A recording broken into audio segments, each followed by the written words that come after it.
Imagine you own a successful company that you bought fair and square 5 years ago. Now, overnight, a government steps in, doesn't pay you a single dollar, and just takes control. That's exactly what the Netherlands just did. When the United States began imposing sanctions on China's semiconductor industry, the Netherlands appeared to be the first country to quickly follow suit, but they didn't use standard sanctions. They pulled off a corporate maneuver that looks like a high-stakes heist. Just half a month ago, the Dutch Ministry of Economic Affairs suddenly invoked a centuries-old Cold War-era law called the Commodity Supply Act.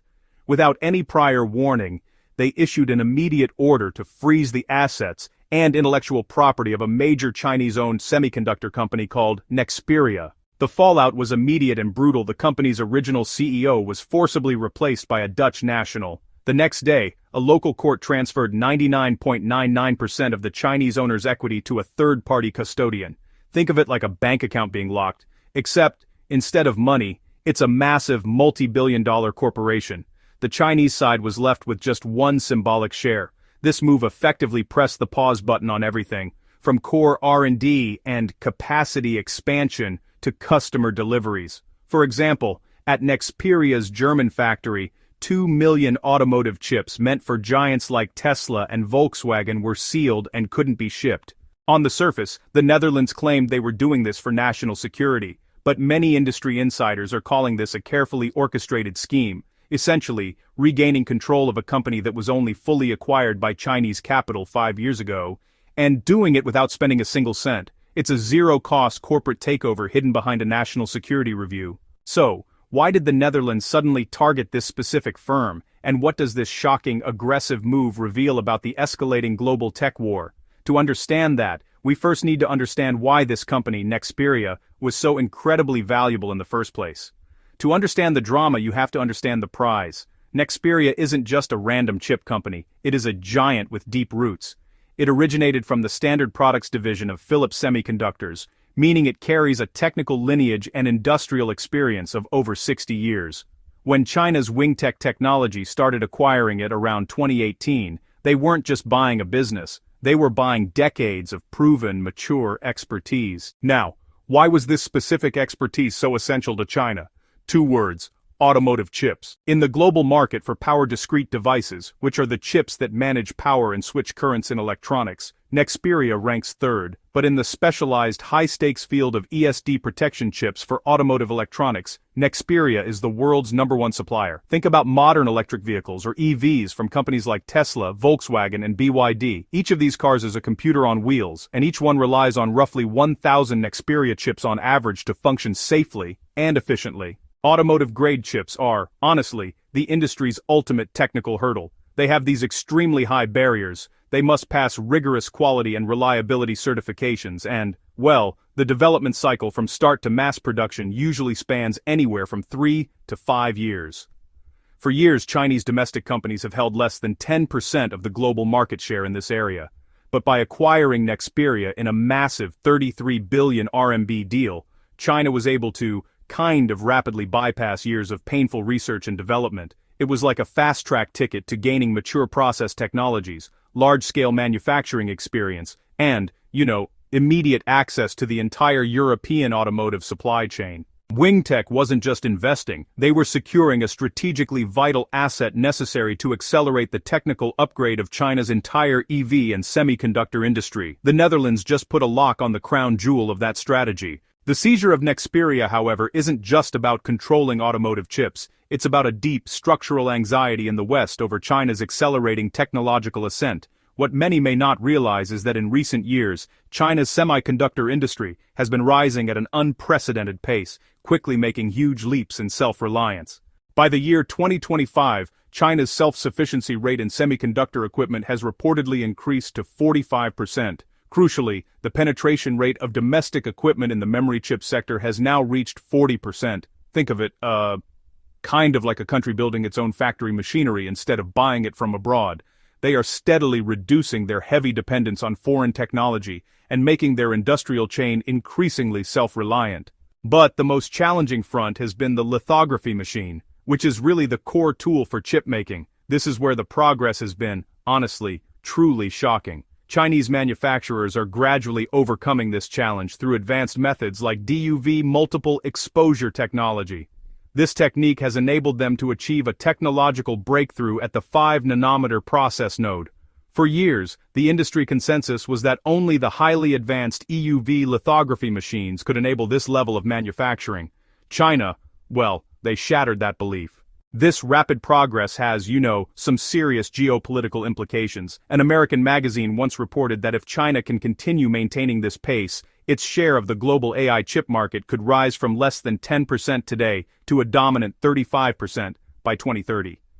Such a shift would shake the United States' long-standing dominance in the field of artificial intelligence. When a country begins making crucial indigenous breakthroughs, the technological blockade, built by the West, starts to look, pretty shaky. And that, ultimately, is the real fuel behind these sudden, aggressive control maneuvers. China's urgent drive to make breakthroughs in semiconductors it largely stems from its desire to break the long-standing technological blockade built by the West. Looking back at the past few years, semiconductors have always been at the core of the US's campaign against China, and honestly, the Nexperia seizure is just the latest, most aggressive tactic in this long war. The blockade actually started years ago. As early as late 2023, the U.S. banned domestic companies from exporting EUV lithography equipment and key components to Chinese chip manufacturers like SMIC. This was a direct, targeted strike at the most advanced level of manufacturing, forcing companies like SMIC to delay their mass production schedules by months. The restrictions quickly broadened. By 2025, more and more Chinese firms were added to the infamous U.S. Entity List, including key AI chip firms like Cambricon. These companies were prohibited from purchasing advanced overseas foundry services, effectively cutting them off from global top-tier manufacturing. At the same time, the U.S. tightened the screws on the supply side, requiring global cloud service providers not to use any Chinese-made chips when supplying computing power to Chinese AI companies. The results were dramatic. Exports of high-performance GPUs, like NVIDIA's A100 and H100, to China plummeted by 70%. This massive drop further pushed Chinese chipmakers to accelerate the shift toward domestic alternatives, reinforcing the need for companies like Nexperia. But, the most important piece of legal groundwork that enabled the Nexperia seizure was the introduction of the so-called penetration rule around 2025. This rule basically meant that once a company is listed, like Nexperia's parent company, Wingtech Technology, any subsidiary in which it holds more than 50% ownership also falls under the same crippling restrictions, even if those subsidiaries are registered in third countries like the Netherlands. This complex web of sanctions shows that the Netherlands' move was hardly random. It was actually a perfectly timed legal ambush set against the backdrop of an already hostile geopolitical environment. When the Dutch government seized control, they cited these pretty vague concerns about national security and governance shortcomings. But for many observers, this claim doesn't really stand up to scrutiny, especially when you actually look at Nexperia's performance under Chinese management. Before the acquisition, Nexperia was struggling with a classic problem: underinvestment. Its research and development spending often accounted for less than 5% of its revenue, which is, honestly, dangerously low in the hyper-competitive, technology-intensive semiconductor industry. This underinvestment caused the company to fall behind in critical emerging areas like third-generation semiconductors, and its global market share was being squeezed. Then came the Chinese investment. In the 5 years since Wingtech took control, the company experienced a remarkable turnaround. Nexperia's annual revenue reached a projected €2.36 billion by 2022, and, most impressively, its gross profit margin soared from 25% before the acquisition to 42.4%. This transformation made Nexperia one of Wingtech Technology's most profitable and strategically valuable core assets, with a projected valuation of nearly $13 billion. Furthermore, Nexperia was an ideal corporate citizen for the Netherlands. Over the past 5 years, the company paid off all of its historical debts, achieving zero-debt operations, and contributed millions of euros in corporate income tax to the Dutch government. When a company is fully compliant with local laws, pays its taxes, and dramatically increases its profitability and strategic value, yet is still seized under the vague pretense of national security, it suggests the action is driven by something other than business failure or real risk. It suggests a political agenda. The goal was clearly not to save a struggling asset, but to capture a successful one. So, if Nexperia was financially healthy and compliant, why did the Netherlands choose this moment to act? The answer lies not in Nijmegen, where the company is headquartered, but in Washington, D.C. The seizure looks like a calculated political move, a strong gesture of alignment in the intensifying geopolitical conflict. The truth is, the Netherlands was under increasing pressure. The US has been steadily tightening its trade restrictions, and when it introduced the penetration rule, the fate of companies like Nexperia, whose Chinese parent was already on the entity list, became precarious. The Dutch government, citing the need to secure Europe's own automotive chip supply, clearly aimed to bring the company's critical assets back under domestic control. But there was a powerful financial incentive for this cooperation. The US had previously offered the Netherlands €3 billion in subsidies under its Chips and Science Act. These subsidies came with an implicit, and sometimes explicit, condition that the Netherlands would side with Washington in curbing China's technological rise, most notably through restrictions on ASML's advanced equipment. For the Dutch, the Nexperia seizure accomplished what many see as a geopolitical two-for-one deal. On one hand, it signaled clear cooperation with the US crackdown on China's semiconductor industry, potentially securing access to those massive subsidies. On the other hand, it allowed the Netherlands to effectively reclaim a multi-billion-dollar, strategically critical company at virtually zero cost. This action weakens China's technological supply chain, particularly in key sectors like electric vehicles and industrial control, while simultaneously strengthening Europe's position. It was less a national security rescue and more a high-stakes geopolitical bargain. The Netherlands may have achieved a short-term geopolitical win, reclaiming a strategic asset at zero cost, but they may have severely underestimated China's resolve and capacity for retaliation. This move is not the end of the story, it's a new chapter in the escalation. China's response was swift and calculated. Immediately following the Dutch action, China's Ministry of Commerce imposed export restrictions on certain finished chips produced by Nexperia's Chinese facilities. This is a crucial countermeasure because while the Dutch control the intellectual property and management in Europe, a significant amount of Nexperia's essential component assembly and testing takes place in China. By choking off the exports of these finished parts, China directly threatens the entire European and global automotive supply chain, including giants like Volkswagen and Tesla, which rely on these chips. It's kind of an asymmetric counterattack disrupting Western manufacturing without directly seizing an external asset.